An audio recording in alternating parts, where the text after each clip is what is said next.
My girlfriend became disabled trying to save me. She had 3 S-rank talents but ended up only awakening an F-rank ability. Once she was useless to me, I kicked her to the curb, but then she found a lucky break and got her talents restored. When the ice goddess came back for revenge, she found out I was already dead, overwhelmed by my inner demons, then taken out by a mob of enemies. These memories belong to the original soul of the body I transmigrated into. Honestly, my whole sense of right and wrong just shattered. This guy was a straight-up scumbag. I looked at my girlfriend Yung Shi, who had just failed her awakening. Babe, don't worry, I'll always protect you. Yung Shi looked up, clearly moved. Thank you for not leaving me. But at the same time, I picked up a voice, a ghostly one only I could hear. Yeah, right, you liar. Don't think I don't know your plan. The second you awaken a 3S rank talent, you're gonna dump me. This time around, I, Yung Shi, will end you with my own hands. I stared at her, still looking all touched, and I was absolutely floored. Wait, what, can I read minds? Congratulations, host. You've successfully bonded with the goddess fortune system. Any goddess who was wronged by this body can be bonded. The system has automatically bonded the ice goddess Yung Shi. Host can now perfectly eavesdrop on Yung Shi's inner thoughts. I was still zoning out when Yung Shi pushed me to hurry up and get on stage for my awakening. I snapped back to it and stepped up. A flash of golden light shot past. I'd successfully awakened a 3S rank special ability, Hand of God, which can copy any elemental skill. I was pretty hyped about it, until I heard Yung Shi's thoughts again. So what if it's Hand of God? You're still gonna die young, except this time I'll be the one who kills you. I stood there with a look of disbelief as the crowd below started buzzing. That kind of talent? And he's dating someone that useless? Why not go for me instead? I've got an extreme water-type talent. Bunch of shallow jerks. If you want to break up with her, just say it. Today's little public humiliation, I'll pay you back 100 times over. Man, this girl really hated the original owner of this body. But I'm nothing like that scumbag. I have an announcement to make, to everyone here. Oh, what kind of announcement? This scene was playing out exactly like her past life. So it's finally happening, huh? She'd lived through this once already. So why did her heart still ache? Was she still in love with him? He could have just broken up with her in private. But no, he had to humiliate her in front of everyone. And later, he got her parents killed. No, all I have left for him is pure hatred. Not a single drop of love. I took a deep breath. Even though Yung Shi only awakened an F-rank talent, I'm not going anywhere. I want everyone here to remember. If anyone talks trash about her in front of me, I will personally make sure they regret it. The moment those words left my mouth, Yung Shi froze. He was supposed to humiliate me right now. Was everything I went through, the suffering, becoming a goddess, just some kind of dream? No way. I came back with part of my ice goddess power from my past life. Did something change because of the rebirth? While Yung Shi was still lost in thought, I pulled her into a tight hug. Babe, I'm not going anywhere. You really won't leave me? If you ever want to go, I won't hold you back. Even though she said that, Yung Shi still believed a scumbag never truly changes. There had to be some scheme waiting for her. Right then, a cold, sharp voice cut through and interrupted my eavesdropping. Who in your academy just awakened a 3S rank ability? The newcomer was Lei Gentian, a teaching assistant from the Imperial Academy. He looked me over with clear approval and said, "You've got what it takes to get into the Imperial Academy." Hearing that, I couldn't help but feel a little jolt of excitement. The Imperial Academy is the top ability school out there. Even the weakest graduate gets fought over by every major faction. Yung Shi's expression shifted instantly. She thought to herself, him. It's actually him. He was supposed to be my mentor, the greatest awakener in all of Jujo, with the best shot at ascending to godhood. But this piece of trash sabotaged him in secret, and he ended up dying at the hands of a monster.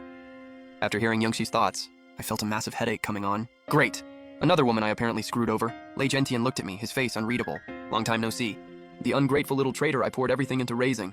That was Lei Gentian's inner voice. He'd also been reborn. Just how many people did the original owner of this body betray? Seriously, how many? Right now, I really wanted to yank that guy's soul out and beat the crap out of him. You traitor. Back then, I didn't give you the Thunder Heart because you weren't ready to control it yet. If you'd just waited, I would have given it to you eventually. But instead, you let resentment take over. And you stabbed me in the back, right when I was on the verge of ascending to Thunder God. Your betrayal broke my heart. That rapid-fire mental tirade made my scalp crawl. I'd barely managed to calm Yung Shi down, and now here comes Lei Gentian with just as much, if not more, hatred.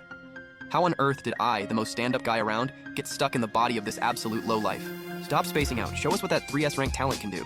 In my past life, he'd immediately copied one of my god-tier forbidden spells and blasted it right at me. At the time, I figured he just couldn't control it since he'd just awakened. Looking back now, he'd planned to kill me from the start. Was I really going to copy that same forbidden spell again? After thinking it through, I decided, yes, but with a twist. Otherwise, I'd just be walking the same path as before. Sure enough, Lei Gentian stared up at the storm-darkened sky, just like in my past life. But this time, the lightning didn't strike him. It came crashing down on me, the one casting the spell. Why is this purple lightning getting closer? And why is my heart racing? Do I still have feelings for this traitor? Lei Gentian was at war with himself. Let the lightning strike and kill him or step in and stop it. But before he could decide, his hand moved on its own. He stopped the raging purple lightning dead in its tracks. I went pale as a ghost, let out a long breath. Looks like I gambled right. Even though Lei Gentian hated me, buried under all that hatred was a thread of something else. I needed to keep him at bay for now, and deal with Yung Shi's situation first. Yung Shi was just as shocked. In her memory, I was supposed to hit Lei Gentian with that lightning. Her emotions went from stunned to confused to worried and scared, and then she actually started crying. Her thoughts kept flooding into my head. I just wanted to kill him myself and put my demons to rest. Letting him die like this is too easy. Don't die, please. You can't just die like this, you jerk. That honestly caught me off guard. I'd set this up to mess with Lei Gentian, but it ended up hitting two birds with one stone. Yung Shi's mindset started to shift too. Thank you for saving my life, Sensei. Once I get stronger, I've got your back. Lei Gentian kept his expression flat, but his thoughts told a different story. This little punk seriously just said he'd protect me? I'd be happy if he just doesn't try to kill me. He was a mess inside and couldn't stand being there a second longer. He rattled off the enrollment date and got out of there fast. He was scared that if he stuck around, he'd lose it and go after me.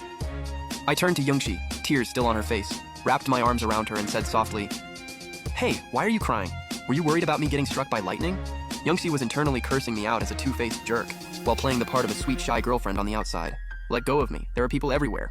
Babe, we're a couple. What's wrong with this? At the same time, her thoughts were going absolutely haywire. Who said anything about bonding through hardship? What is wrong with this guy today? He's totally off script. I think I'm losing my mind. I glanced down at Yung Shi, completely falling apart in my arms, and let a small smirk slip. This was just the appetizer. With this mind-reading ability in my corner, I'll make you fall for me all over again. And just like that, Yung Shi and I headed home. All smiles on the surface, total strangers underneath. She was already plotting to sneak out at night to find the lucky break that fixed her soul in her past life, so she could protect her parents from getting killed by me. Yung Shi's parents were actually my foster parents. I'd been calling them Mr. and Mrs. ever since I walked in. Then I switched it up and started calling them Mom and Dad. That genuinely made them light up. Yung Shi couldn't figure out why her parents were so fond of this scumbag. She sulked her way through the evening. Finally, midnight rolled around and she had her chance. She slipped out alone, heading for the Lost Lands to find her opportunity. What she didn't know was that I'd been tailing her the whole time. We dodged danger after danger along the way. Yung Shi quickly locked onto the location of what she was after. The soul repair gene serum she needed was in the east wing of the main hall, along with the divine tier weapons and treasures from her past life.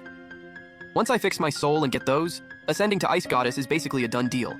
Yung Shi stepped into a massive cave. Suddenly my voice came from behind her. "Babe, are you in here? I know you only awakened an F-rank ability, but please don't do anything stupid." The moment she heard my voice, Yung Shi's thoughts kicked in. He cannot find me. If he does, he'll take everything. She was frantically scanning for somewhere to hide, when I popped out of nowhere and grabbed her. "You scared the life out of me!"